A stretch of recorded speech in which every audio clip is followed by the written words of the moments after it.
তো hello friends, আবারও প্রকাশিত হলো কিস্তিতে মেটানো হবে বয়কা ডিএ। তো সেখানে কি বলা হয়েছে স্টেপ বাই স্টেপ দেখব।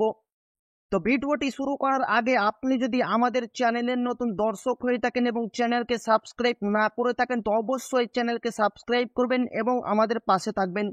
তো প্রথমে দেখেন, কিস্তিতে মেটানো হবে বয়কা ডিএ।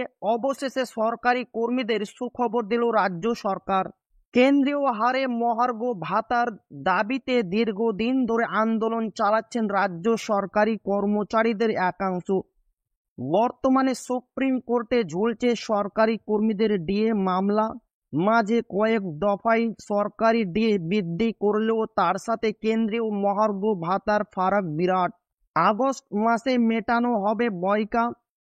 বর্তমানে পশ্চিমবঙ্গের সরকারি কর্মীদের ডিএ মামলা ঝুলছে সুপ্রিম কোর্টে। সেখানে বারবার পিছিয়ে যাচ্ছে মামলার শুনানি।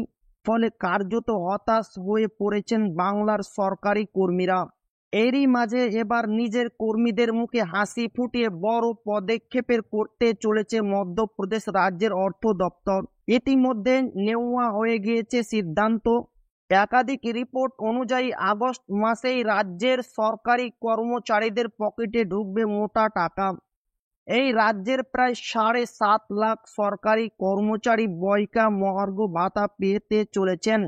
যদিও ডিএর সব টাকা তারা একবারে পাবেন না, মোট 3 কিস্তিতে এই টাকা সরকারি কর্মীদের অ্যাকাউন্টে ঢুকবে বলে জানা গিয়েছে।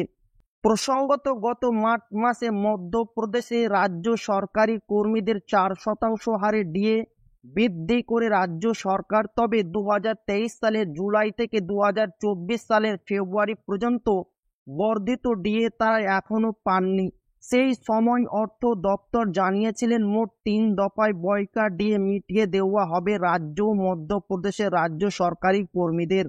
তবে ঘোষণা করলেও তারপর এই নিয়ে আর কোনো পদক্ষেপ করা হয়নি। সেই থেকেই এই বয়কা ডিএ দেওয়ার দাবি জানাচ্ছিলেন সরকারি কর্মীরা। এরই মধ্যে জানা যাচ্ছে এবার সেই মহার্ঘ ভাতা মিটিয়ে দেওয়া হবে বলে।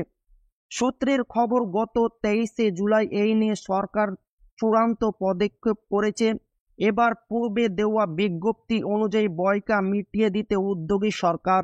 সেপ্টেম্বরের মধ্যে বয়কা 8 মাসের ডিএ দেওয়া হবে সরকারি কর্মীদের। তো ভালো লাগলো ভিডিওটি অবশ্যই আপনার বন্ধুদের শেয়ার করবেন যাতে তাদের উপকার হয়।